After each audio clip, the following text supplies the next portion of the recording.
नमस्कार, मैं हूं अमित शर्मा और आप देख रहे हैं निवेश में मध्य प्रदेश, हमारा विशेष कार्यक्रम जिसमें हम आपको बताएंगे कि कैसे मध्य प्रदेश निवेश के नक्शे पर देश दुनिया का केंद्र बन रहा है। निवेश का नया दौर, विकास की नई उड़ान और मध्य प्रदेश का वैश्विक मंच पर चमकता सितारा 24 और 25 फरवरी को दिखेगा। भोपाल में होने जा रही है ग्लोबल इन्वेस्टर समिट 2025, जो सिर्फ एक इवेंट नहीं बल्कि नए भारत के आर्थिक युग का महाकुंभ बनने जा रही है। आज हम आपको बताएंगे कि कैसे मध्य प्रदेश आईटी, आईटीएस और ईएसडीएम का नया हब बन रहा है, कैसे यहां निवेश की बयार बह रही है और कैसे जीआईएस 2025 इस बदलाव को और गति देने वाला है।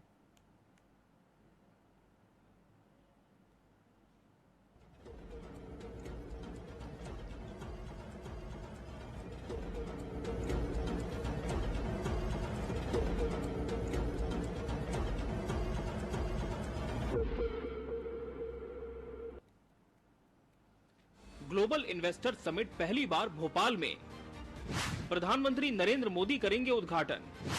विश्व की टॉप कंपनियों और दिग्गज उद्योगपतियों की मौजूदगी। आईटी, मैन्युफैक्चरिंग, एग्रीटेक, टूरिज्म और ईएसडीएम में बड़े निवेश की संभावना।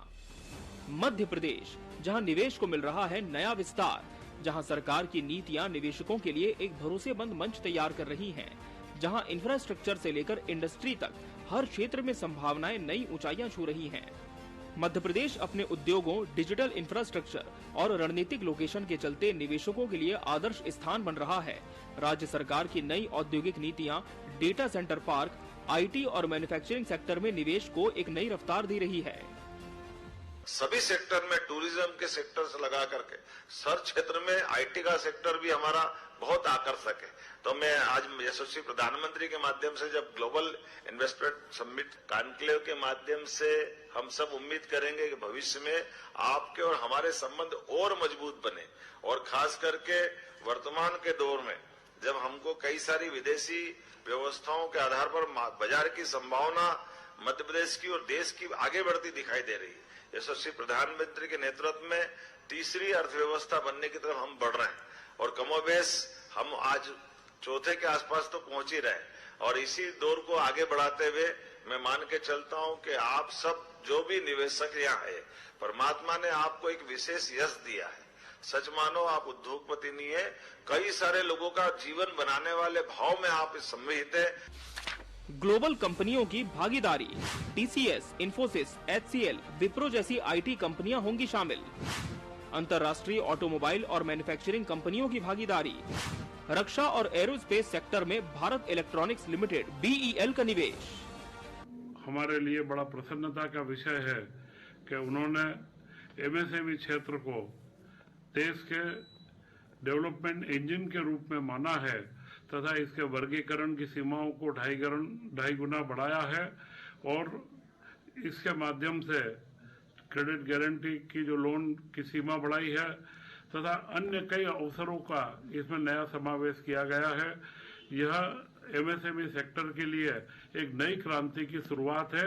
एमएसएमई सेक्टर के माध्यम से देश के विकास के अंदर एक नई भूमिका अदा करेंगे। Bureau report, TV 24 news. तो साफ है कि मध्य प्रदेश एक निवेश हब के रूप में तेजी से उभर रहा है, लेकिन सवाल यह है कि इस इन्वेस्टर समिट से प्रदेश को क्या क्या बड़े फायदे होंगे, निवेशक क्यों एमपी को चुन रहे हैं और किन सेक्टर्स में बड़े सौदे हो सकते हैं, देखिए इस रिपोर्ट में। निवेश की संभावनाएं, 5 लाख करोड़ के निवेश लक्ष्य का अनुमान, 20 लाख से अधिक रोजगार के अवसर, आईटी, मैन्युफैक्चरिंग, लॉजिस्टिक और एग्रीटेक सेक्टर को बढ़ावा, डिजिटल इंफ्रास्ट्रक्चर, स्टार्टअप्स और अत्याधुनिक टेक्नोलॉजी ने मध्य प्रदेश को निवेश का अगला बड़ा हब बना दिया है। राज्य सरकार की आईटी और ईएसडीएम नीति, डेटा सेंटर पार्क और आईटी पार्क्स इसे तकनीकी निवेश के लिए आदर्श स्थान बना रहे हैं। इंदौर, भोपाल, जबलपुर और ग्वालियर, ये शहर अब आईटी कंपनियों के नए केंद्र बन रहे हैं। टीसीएस, इन्फोसिस, यश टेक्नोलॉजीज और इम्पीट्स जैसी कंपनियों ने यहाँ अपनी उपस्थिति दर्ज करा ली है। आने वाले समय में इंदौर में क्रिस्टल आईटी पार्क 3 और 4 विकसित होंगे। जबलपुर में 1 लाख वर्ग फुट का आईटी टावर बनेगा। उद्योगपति भी इस समिट को लेकर काफी उम्मीदें रखे हुए हैं। So amazing things are happening in this state, and we are writing a new story of growth thanks to MPIDC, thanks to the state government who is very cooperative and very positive for industries and Udyog Varsh. I mean, that is new thing that has happened after so many decades. मेरा नाम है Ashish Arora, founder and CEO BMT group. हम लोग mobile phone की accessories and electronics की manufacturing करते हैं, जिसमें हम मोबाइल एक्सेसरीज में mobile charger, power bank, data cable, completely make in India product बनाते हैं। नोएडा और दिल्ली में हमारे ऑलरेडी फैक्ट्री हैं, जिसमें 1000 से ज़्यादा लोग काम करते हैं। तो आज हमें इस बारे में पता लगा कि MP में इंदौर के पास धार में एक इन्वेस्टमेंट की अपॉर्चुनिटी है और यहाँ पर काफ़ी अच्छा माहौल है। तो आज हम यहाँ पर आए और हमने देखा, तो हमने ये प्लान किया कि यहाँ हम 50 करोड़ की इन्वेस्टमेंट लेके आएंगे और 1000 लोगों को काम देंगे। और यहाँ पर बहुत अच्छा एनवायरनमेंट हमें मिला, जहाँ पे हमें मोटिवेशन मिला कि हम लोग यहाँ पर आराम से अपना बेहतरीन तरीके से काम चला सकते हैं। मध्य प्रदेश सरकार की IT और ESDM निवेश प्रोत्साहन नीति 2023 निवेशकों को विशेष लाभ देती है। IT और ITS कंपनियों को 30 करोड़ रुपए तक की पूंजीगत सहायता, ESDM सेक्टर के लिए 150 करोड़ रुपए तक की प्रोत्साहन राशि है। डेटा सेंटर निवेशकों को 125 करोड़ तक की सहायता मिलेगी। भूमि शुल्क में 75% तक की छूट और स्टाम्प ड्यूटी की माफी है। 10 करोड़ रुपए तक की मार्केटिंग सहायता और 15 करोड़ रुपए तक की रोजगार सहायता भी उपलब्ध है। नवाचार और भविष्य की योजनाएं। LTI माइंडट्री इंदौर में 800 करोड़ रुपए का निवेश कर रहा है। भारत इलेक्ट्रॉनिक्स लिमिटेड यानी BEL भोपाल में रक्षा अनुसंधान केंद्र स्थापित करेगा। जबलपुर में 60 एकड़ का IT पार्क और 40 एकड़ का इलेक्ट्रॉनिक्स मैन्युफैक्चरिंग क्लस्टर बनेगा। मध्य प्रदेश अपनी रणनीतिक अवस्थिति, निवेश अनुकूल नीतियों और अत्याधुनिक तकनीकी अवसंरचना के कारण तेजी से IT और ESDM उद्योगों का प्रमुख केंद्र बन रहा है। GIS 2025 में इस क्षेत्र में निवेश की व्यापक संभावनाएं प्रस्तुत की जाएंगी, जिससे प्रदेश डिजिटल परिवर्तन का नया केंद्र बनेगा। Bureau report, TV24 news. 24-25 फरवरी को भोपाल में होने वाली ग्लोबल इन्वेस्टर समिट GIS 2025 निवेश के नए आयाम तय करेगी।